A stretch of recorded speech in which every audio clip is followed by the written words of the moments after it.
Landlord is jealous of my income, raises my rent $500. I screw him years later for $20K. In the late 90s, my wife and I were just married, just getting started, and we decided to dink it, double income, no kids, for a few years to save up for a down payment on a house. The dot-com bubble was still rising, and I was a newly minted software developer. I had an entry-level job for a while and then got recruited to a new city and a new job that paid 3 times what I was making before. It was an offer too good to pass up. I ran the numbers and it was a no-brainer. By living frugally and saving my entire salary, living just off her income, we would easily have enough in a year to put a 20% down payment on a new house. We rented an apartment in the new city that was listed for $950 a month. The landlord was a real estate agent who owned a 2-bedroom condo as an investment property. Let's call him Hank Wazowski. Hank was a thin, gray, no-nonsense guy. He was pleasant enough, but perfunctory, dry, and had no sense of humor. He made a point of explaining that under no circumstances was he responsible for maintaining the garbage disposal and that it was not included in the rental agreement, and he would not be responsible for fixing it if it were to break. Okay. He seemed slightly amused by us, a clueless, young, newlywed couple, but I could tell he wanted to rent to us because we were obviously a very safe choice as renters. We filled out the rental agreement and the credit check, and this is where my troubles began. Hank looked hard at the credit application where I listed my job title, software developer, and my income, $75K. For a 23-year-old in his second year out of college in the late 1990s, this is a small fortune. Throw in my wife's salary, and we were over 6 figures in income, renting an apartment for beneath our means. Like I said, dink is the way to go starting out. I can't believe how much money you make. Hank must have said half a dozen times, muttering under his breath. I explained we were saving to buy a house and that we were only going to stay in the apartment a year.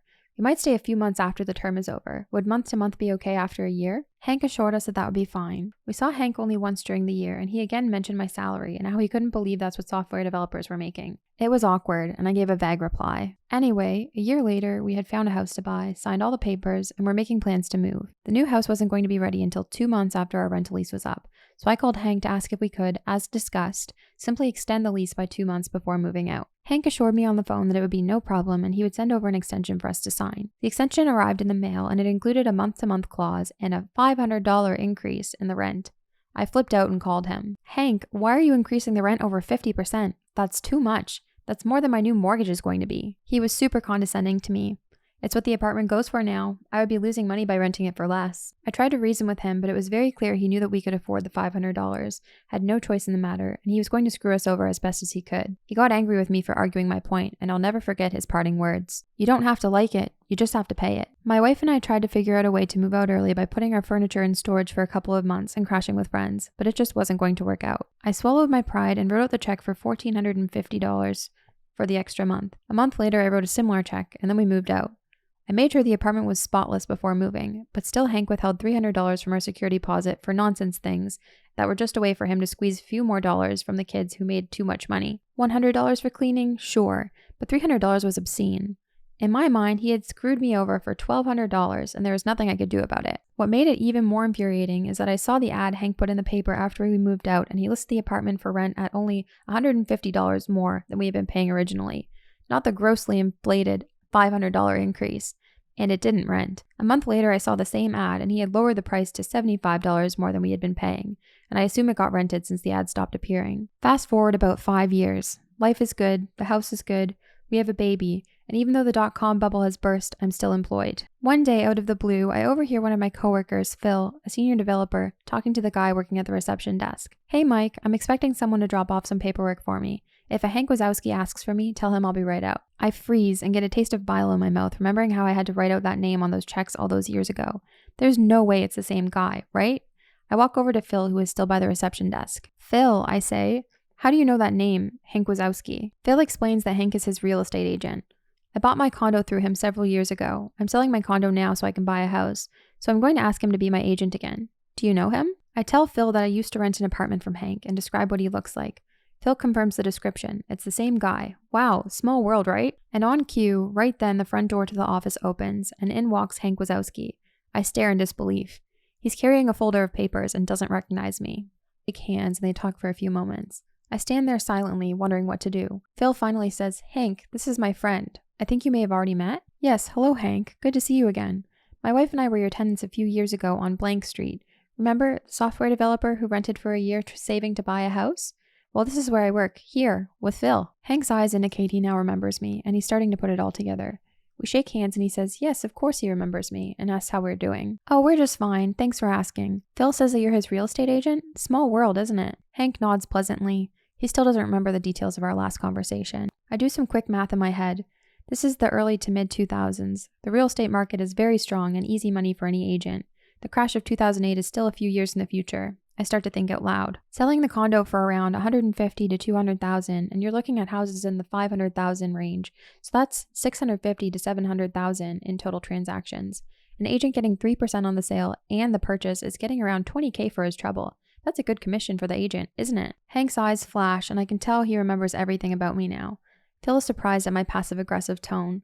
I'm enjoying the uncomfortable silence. Hank deflects my question, saying it's complicated, and tells Phil to send back the papers as soon as possible.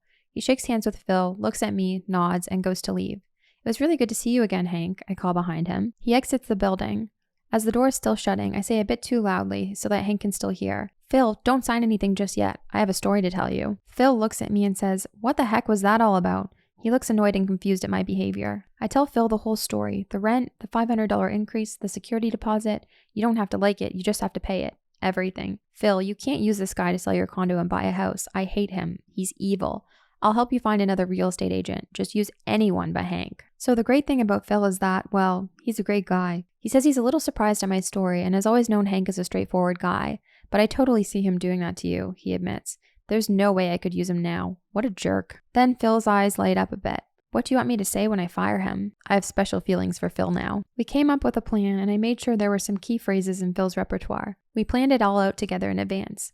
My only regret is that I didn't get to see Hank's reaction in person a day later when Phil made the following phone call while I stood behind him listening. Hi, Hank. It's Phil calling. Yeah, about that. I've decided to get some other quotes from other agents. I'm not going to sign up with you. Pause. No, you shouldn't give a discount. You'd be losing money if you did that. Pause. No, this is just a decision I've made. No, it has nothing to do with my friend. Pause. Well, you don't have to like it, Hank. You just have to accept it. Goodbye. Click. And it was the greatest revenge I could have ever imagined. Through a chance meeting years later, Hank got screwed out of $20,000 in easy commissions. And the best part is, Hank absolutely knew it had everything to do with me. That's a crazy coincidence that you happened to encounter Hank again years later after what he did to you.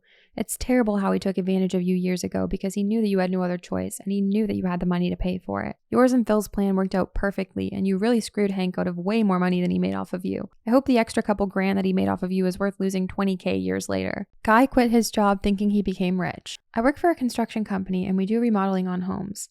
We have a rule here that we get to keep anything we find hidden behind the walls. We hired this guy, we really needed a worker badly, who was a total jerk from day one. I've been working for this company for 5 years and this guy has only been doing construction for 1 year after he got fired from his accounting job for getting a DUI. Anyways, he would always make fun of my clothes and my accent, and one day he went too far by telling my boss about my private Instagram account pictures. He got on my phone and looked through my Instagram page and showed my boss pictures of me smoking. Little did he know that my boss is my friend of 8 years and we used to smoke together before we both quit. I was so mad that he violated my privacy and then I made a plan to screw him over. He was the kind of guy who would always come in late and complain that trains or traffic are why he was always late. One day I overheard him saying that if he won the lottery he would quit his job for not getting the respect he deserves. You have to earn your respect here. One day I bought some fake gold coins online and I put them in a metal box I found at the antique store and waited for a chance to hide it in the wall. Luckily, I did not have to wait long. The day he found the coins, it seemed like it was his best day ever. The first thing he did when he opened the box, he called my boss a loser and he quit immediately on the spot. He said, "Screw this place, I'm rich." Little did he know that was the best day of my life. After he quit, my boss told us that he was going to fire him anyways for always showing up late. I wish I could see the look on his face when he finds out the gold coins are fake. Best $40 spent in my life. Edit. These houses are bought at auction, so people don't live here, so everything is owned by the construction company. Wow, that's a hilarious way to get revenge. It sounds like that guy was a real jerk and not a good employee either, so it sounds like he got what he deserved. I wish I could see the look on his face when he finds out that the gold coins are completely fake and practically worthless. Thanks for watching, everybody. Don't forget to like and subscribe.